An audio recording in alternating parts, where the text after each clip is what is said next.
Welcome to the Create More Value podcast, sponsored by Fortuna Advisors, the boutique shareholder value improvement advisory firm. Create More Value is a series of conversations with senior executives, board members, investors, and other experts that have overcome challenges to create exceptional value for their companies. There are many ways to drive value, so we cover a wide range of topics. I am the host, Greg Milano, founder and CEO of Fortuna Advisors, and I hope you enjoy the conversation as much as I did.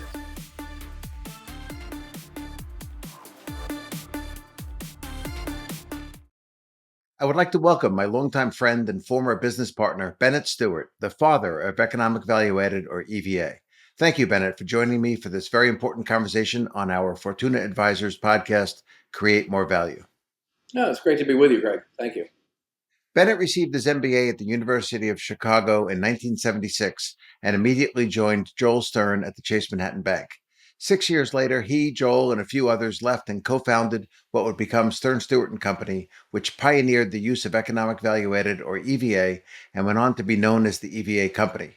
His 1991 epic book, The Quest for Value, was a key driver of the shareholder value revolution, and he used the book to make the case for EVA as the single best measure of financial performance, and he backed it up with all the necessary supporting academic research. He followed this up with another book, Best Practice EVA, in 2013, which covers EVA essentials in a more clear and concise manner and adds many new related analytics and perspectives. He has been a leader in the shareholder value field, and I was fortunate to join him at Stern Stewart in January 1992, working together for more than a decade after that. I can honestly say I learned more from Bennett about the field I have now worked in for over 3 decades than from anyone else. I am so happy to have you with me today, Bennett, so you can share some of the history on how we got here, among other things. And I should also note that this is the third in a 3-part series featuring my colleagues at Stern Stewart, Steve O'Byrne, Don Chu, and now Bennett Stewart. I guess we'll start with the basics, Bennett, in case there are listeners who have not heard of Economic Value Added, or EVA. Bennett, what is EVA? Well, after all those flattering things you said, Greg, I'm wondering if we can just end the podcast right here. But also back at you. I mean, Greg was our best hire by far at Stern Stewart. He traveled all over the world and did an amazing job with client satisfaction, and really took the concepts of EVA and put them to work in a really impressive way. So delighted to be back with you. Again, Greg. So what is EVA? Well, it's a couple of things. It is, first of all, a way to measure the true economic profit that a company is earning. And it can be defined simply by taking a company's net operating profit after taxes and subtracting a capital charge, setting aside a cost of capital minimum rate of return times the amount of capital employed in the business. So the first thing EVA does is to make capital costly. It's just a new P&L statement where instead of just sales and costs, you now have a cost of capital. It's a 3-line statement, but that's magical because all of a sudden you can increase EVA, number one, by cutting operating costs and eliminating waste and running a business more efficiently. I mean, you didn't need EVA to tell you that, but it does tell you that as well. It doesn't miss that point.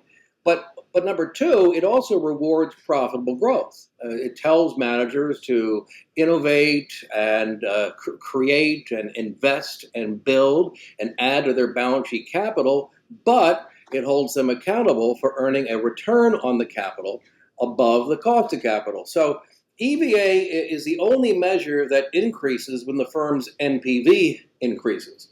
In fact, it's probably EVA's most important property, that the present value of a forecast for EVA profit is mathematically identical to the net present value of discounted cash flows. In fact, this is so important, I call it the E equals MC squared of corporate finance. Because EVA deducts as a capital charge and sets aside the return that you need to earn to get back the value of the capital that you have or you will invest. So if EVA is 0, then you're going to have an NPV of 0. The company's market value and book value will be essentially the same. Mm-hmm. The only way you can create a premium valued company and deliver total shareholder returns, and this is not an opinion, this is a mathematical derivation. I can be glad to send you the formula. The only way Any company can increase its NPV is to increase its EVA over time. So the real measure here is not EVA, it's delta EVA. So if EVA is negative, we can focus on making it less negative. And the third incentive that gives us is to stop investing money into or absolutely liquidate capital from the uneconomic activities where the rate of return earned inside the company is less than could be earned by passing the money back to the shareholders and letting them earn the cost of capital, outside the company. So, I mean, there's a lot more that can be said about this, Greg. As you know, I wrote an 850-page book, so I feel very constrained. It's like putting Houdini in a box here. But I mean, that's I guess that's I guess that's what I'll say just to begin with. Oh, that's great. That's great. Yeah, I mean, prior to embracing EVA at Stern Stewart, when you were with Chase Financial Policy, and even at the early days, I guess at Stern Stewart, most of the work that you and Joel and the others did was based on discounted free cash flow. And what was the problem with that? What caused you to turn from free cash flow to EVA? Let's say first what was good about that. Back in the 1960s, Joel Stern, my partner, developed an aphorism: earnings per share don't count. It's free cash flow that really matters. Mhm. He would say the mom and pop running the corner grocery store know more about corporate value than corporate executives because they don't have a P&L statement on a balance sheet to confuse them. They simply have a cigar box. And the cash goes in and the cash comes out. And as long as the lid on the cigar box is rising, that's value creation. And that's corrected in principle. And the idea of maximizing cash flow makes a lot of sense. That's what NPV is based on. The problem is that while cash flow is a measure of value, it is a perfectly meaningless measure of period to period performance. In fact, the most valuable companies will have a negative free cash flow because they're investing in a lot more than they're earning. They're raising capital from the marketplace, but they're investing it and earning returns above the cost of capital. This was quite classically the case with Walmart stores back in the early 80s and even in through the 80s. Its cash flow was negative net of investment spending, but its EVA was positive and growing. And guess what was happening to the stock price? It was positive and growing like crazy. And the Mhm. same thing is true of Amazon and many other companies like that. So Joel's message was correct in principle, but it didn't provide an overall framework that would encapsulate the creation of value and weave it into the fabric of the management process in the company. In fact, ultimately, we determined that there were five things needed to really change behavior and establish a value-based governance system. And this is another thing I came up with that I kind of like. It was called the five M's of EVA. It's mission, measure, manage, motivate, mindset. That your mission is to increase EVA above everything else, that you're going to measure EVA by line of business and down to even product lines. You're going to take the company apart from an EVA perspective and make that the riveting focus of your quarterly reporting. You're going to manage the business for EVA. You're going to literally project, analyze, and discount the EVA of your business plans and acquisition decisions and investment decisions, and not cash flow. Get rid of cash flow as Mhm. an analytical technique. Why clutter it up? Why make it complicated? Everything is EVA based. The Mhm. fourth thing is motivation. Let's make managers into owners. Let's carve off a share of the increase in EV over time. In a sense, give managers the equivalent of an equity ownership in the business. And Mhm. mindset simply says train people and get them on board, make them enthusiastic, celebrate successes. And if you Mhm. do those five M's of EVA: mission, measure, manage, motivate, mindset. You can't do that with cash flow. You can't do that with EPS. You can't have a system that's so parsimonious, so simple, and so resolutely focused on value creation as if you use the five M's of EVA. Yeah, I've always felt the elegance of having the same measure used when you make the decision that you then use to hold people accountable was one of the great attributes. It's what really drew me in when I first met you when I was before I joined you when I was still at Grumman.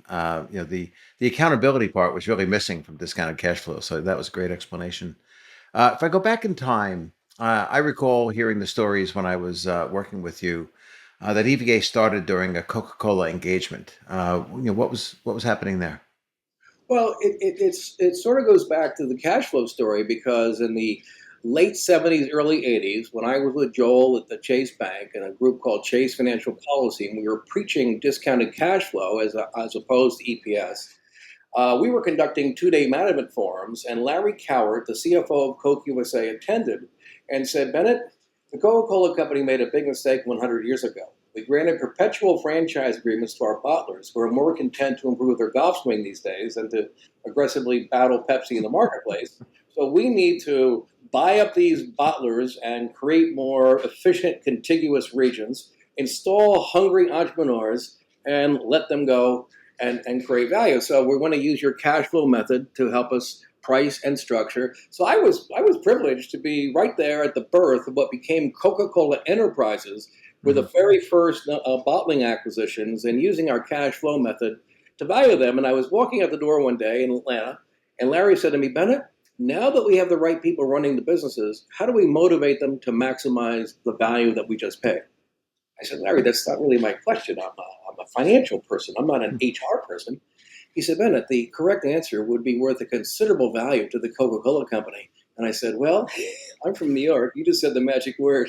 I'll be back. So that's when we cracked open the finance text, and I hit myself in the head and said, we've been using the wrong valuation technique all along. We shouldn't be deducting capital when it's spent. We should lend the capital back to operating peoples along a line of credit that bears interest at the cost of capital and give them a share of what's left over. And I showed this to Larry and said, this is the equivalent of creating an equity interest in the business. He said, I love it. They did it. It worked fabulously, so much so that it percolated up to Roberto Guizetta, the CEO, who called me into his office one day. He said, look, I've been watching what you've been doing with the bottlers. It's quite fascinating, but I have another problem. He said, Roberto Guizetta, just at the time, he had just really come up through through the product development side of the company. He was a Yale-trained chemist. And he said, we have one product, essentially. We have Coke. That's it. But we could have Cherry Coke, Diet Coke, caffeine-free Coke. We could proliferate additional brands. I said, I'm not a marketing guy, but it sounds like a good idea to me. He said, the problem is right now we're earning a 25% return on our invested capital, and these new products will only earn us about a 20% return. I said, 20%, that's way over your cost of capital. And if you invest, you'll add more to your NPV. I said, yes, but if you add 20% to 25%, our overall ROI comes down, and our bonuses are based on maximizing ROI. And I said, well, sir, you are making a big mistake there. You should not be trying to maximize the percent of beating your cost of capital. You should try to maximize the dollar spread. People are buying dollar values, and the dollar value creation is what creates the percent rate of return. It's not the other way around. He said. So they put it in place, and really the rest is history. There it was quite. And by the way, there's another. Clay Christensen at Harvard has written a book called The Innovator's Dilemma, where he makes the case that large mature companies consistently cede the new ground to upstarts when they had all the advantages to begin with, whether it's Walmart taking over from Sears or Amazon from Barnes and Noble. It's the new upstarts, and he thought a large reason for this was that large established companies become preoccupied with maintaining high ROIs and high profit margins. And so ROI is the cause of the innovator's dilemma, and EVA is the solution to the innovator's dilemma. That's good. I like that.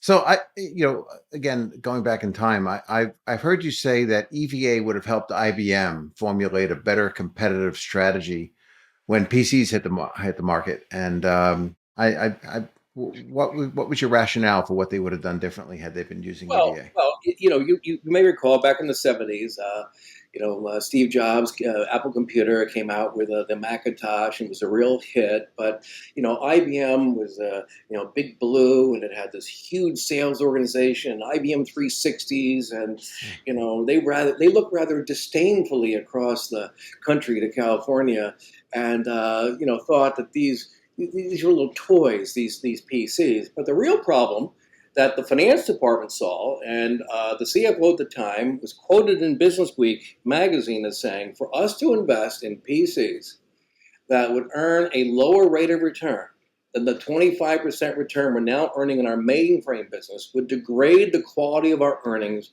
and we would not be operating in the best interest of our shareholders. Wrong, I would say.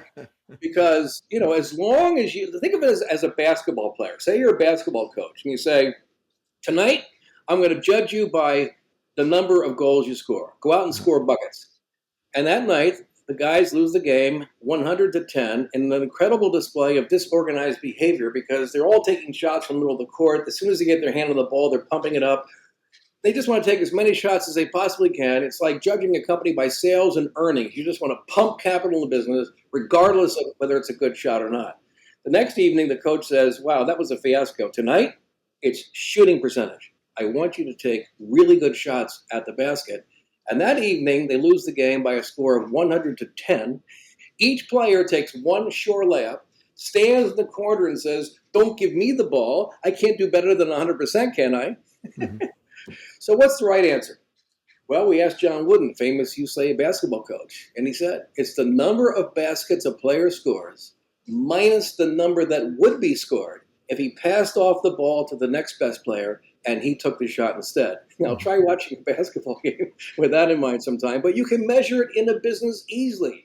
It's your ROI minus the cost of capital ROI, that spread, times the number of shots you take at the basket by pumping capital into your business. And so, if IBM had been focused on an EVA type metric as opposed to ROI, the same story as a Coca-Cola, I mean, we can't say for sure, but they might have been much more willing to make the investment early on. Instead, they only made it later on, and they were in such a rush to bring a personal computer to the market, they had to outsource the operating system to Bill Gates at Microsoft. So I oftentimes say the biggest boner in business history was due to a senseless preoccupation with maintaining a pristine high return on invested capital. Mm-hmm. So how do you like those bananas? Yeah, that's a great example. That and the Coke example are great examples of why. I mean, so many companies look at percentage profit margins and percentage returns on capital or ROE, and those were two great examples as to where that really runs amok. You don't get the right balance of sort of growth and efficiency and capital productivity when you look at percentages. You need to use dollars. So one of the most common problems in business that I see is being overly vertically integrated, even when it doesn't make any economic sense. And you've written about how EVA fixes this problem too. How does that work? Well, I mean, I think my first realization of this came when we worked with Briggs and Stratton, an engine manufacturing company in Milwaukee that kind of had built this incredible machine to produce gasoline-powered lawnmower engines, very low cost.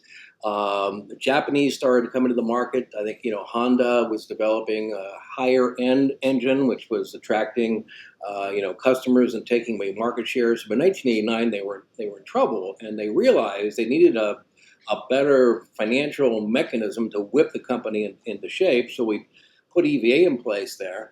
And, up to that time, they were extremely vertically integrated. They had castings, die casting, subcomponent assembly, final assembly, distribution, aftermarket. Everything was one great big machine.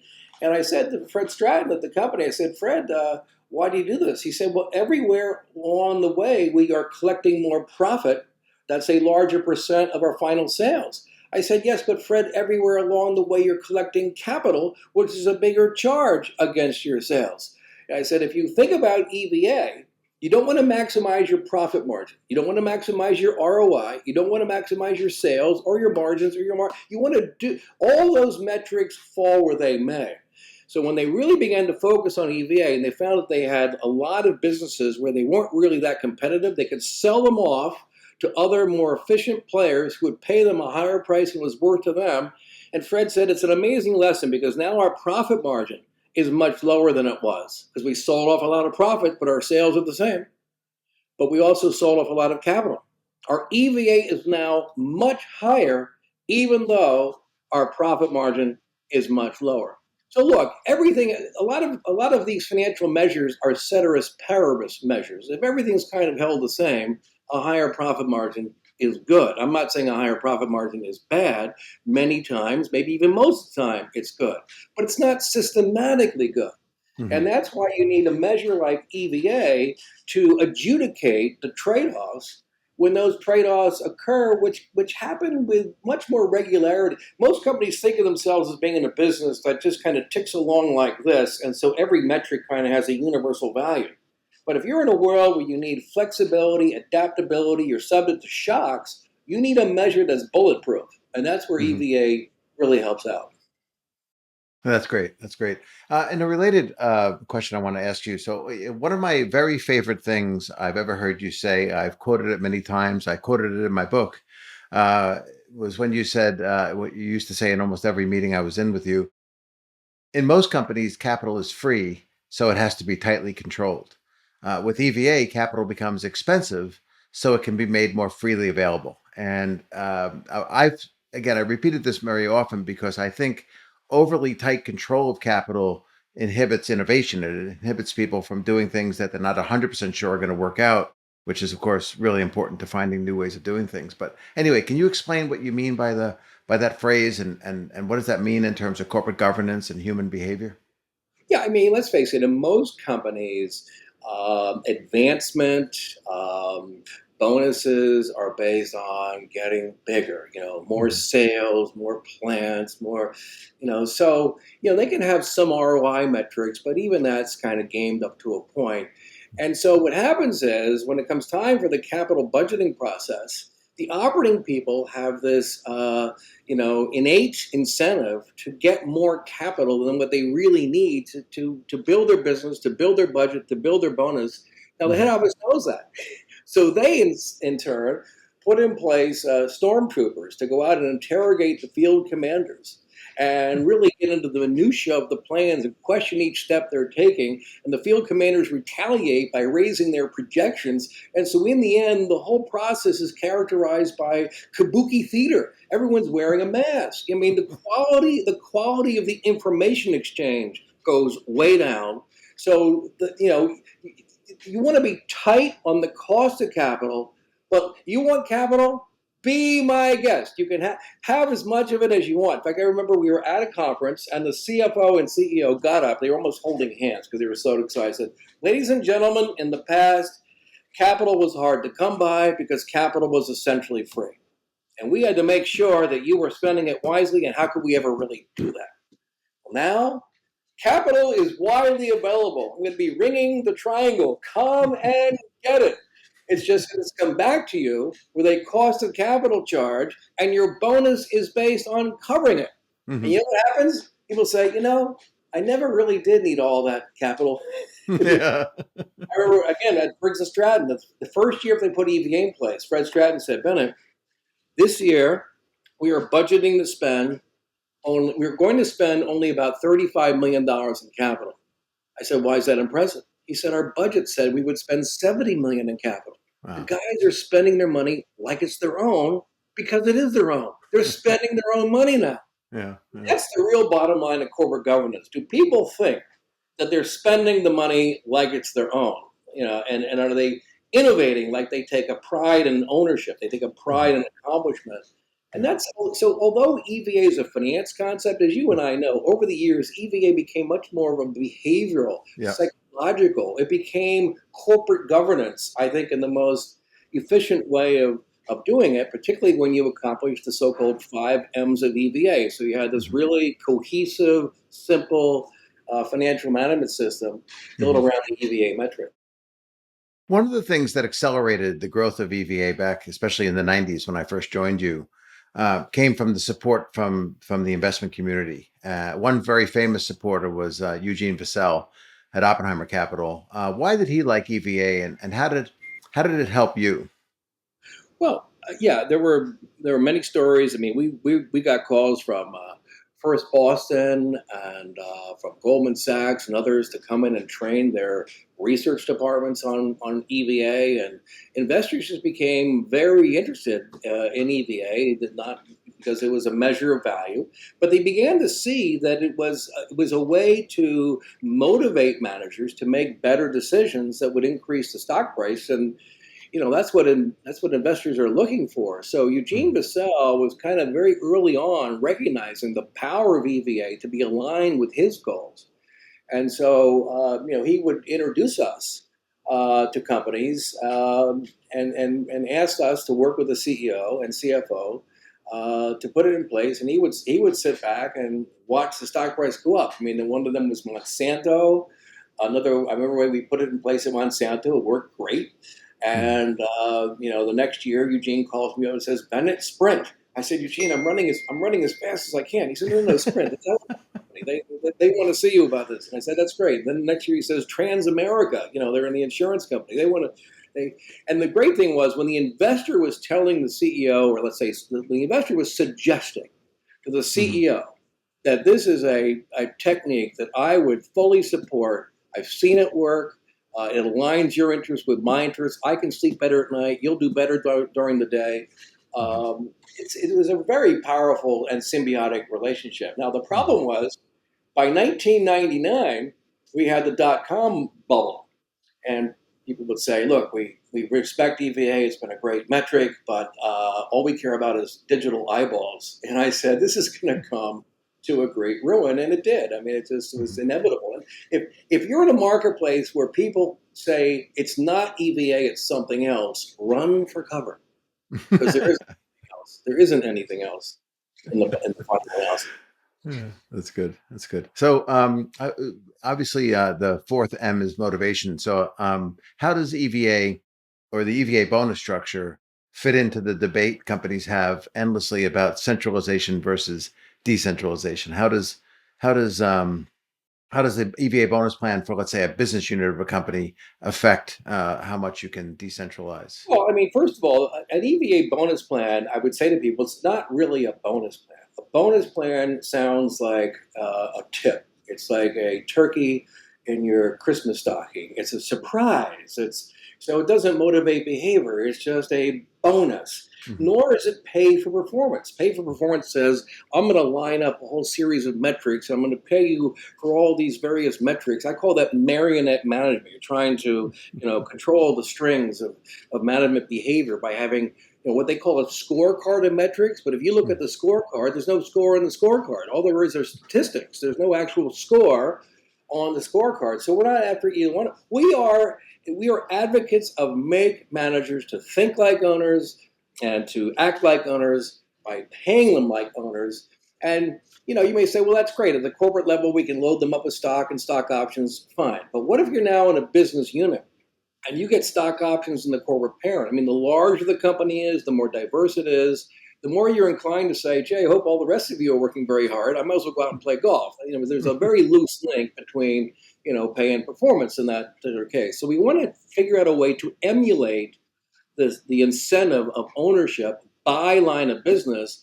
And we want to do that in a way that is divorced from paying people for budgets. That's another one of the bugaboos that we had, was that many companies would pay managers a bonus that would be nothing until they reached a certain minimum threshold. Then the bonus would kick in, then it would rise for a while, and they put a cap on it. We call that the nothing something more no more plan. And it's all based upon, kind of bracketed around some budget target.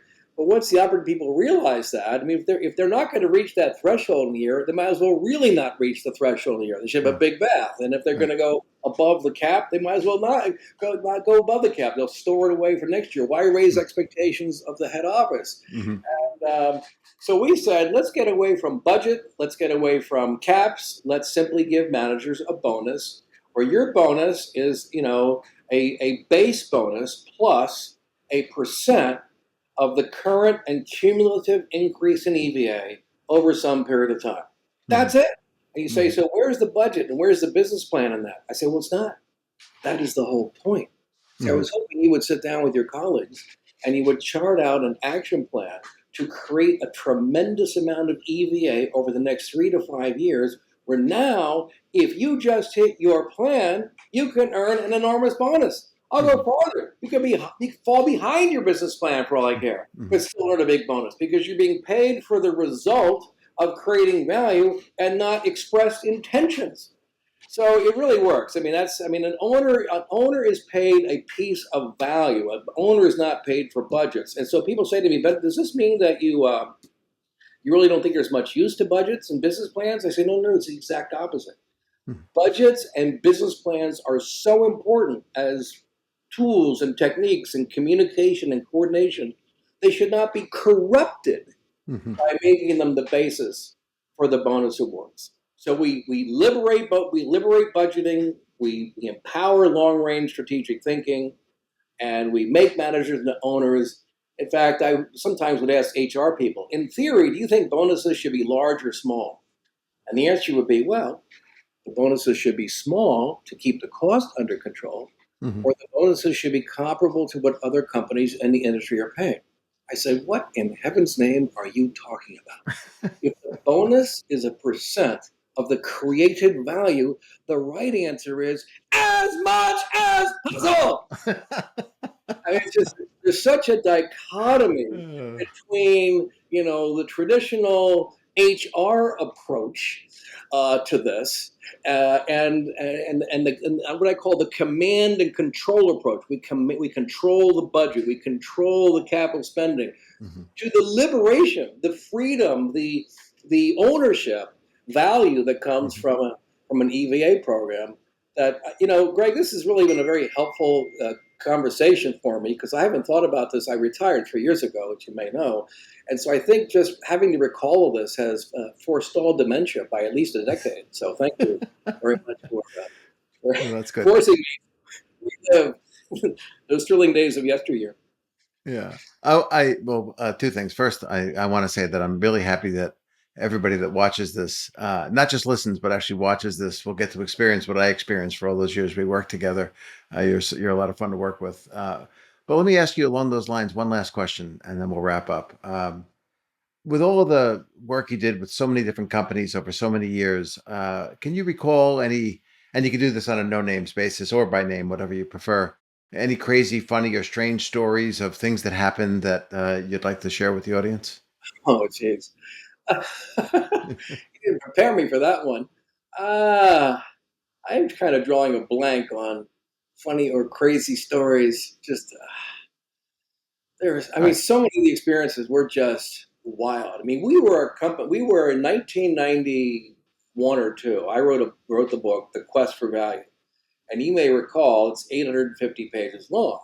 I mean, you know how the way I talk is that something can be said in 10 words. Let's use 30 words because why not? So it was this giant book, and I got a call from a man named Herb Scanar, who was the CEO of Vulcan Materials. Herb said, "Bennett, I just finished reading your 850-page magnum opus from cover to cover. I must be the only CEO in the world who has read your book from cover to cover." And I said, "Sir, you are wrong. You're the only person who has read my book from cover to cover." But you know, that was a fun experience. Writing from the time we wrote the book, we were a little maybe 12-person firm, and then EVA was put on the front cover of Fortune magazine in September of 1993, I think it was. And it was called EVA, It's the Real Key to Creating Wealth, and Coca-Cola and others are using it to drive value. What an advertisement that was. You can't imagine. And all of a sudden, we began to get calls from all over the world to go and have conferences and present this and explain it. And, we were in, I remember a conference in Helsinki, Finland, and it's funny because my partner, he's passed away, Joel Stern, a couple of years back. May he rest in peace. He was a fantastic public speaker, and he was so entertaining. At least I thought he was a hoot. Could not watch him without falling out of my chair.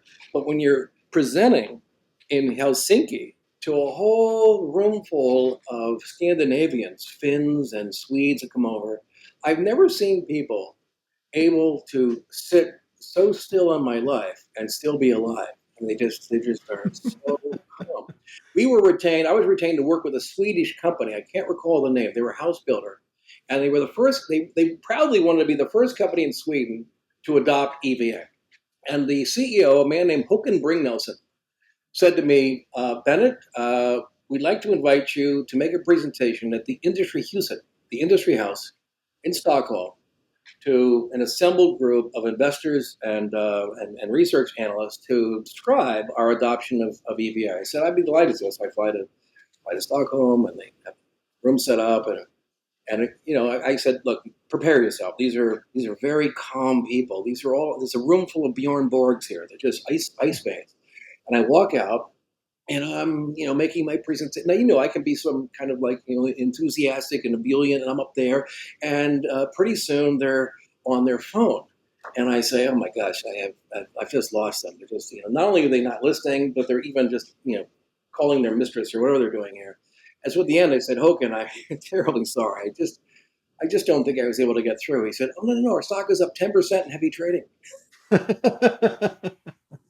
So they apparently were all calling their brokers to put their orders in. But we had a lot of fun. We had so much fun at Stern Stewart Company, and with a great group of people.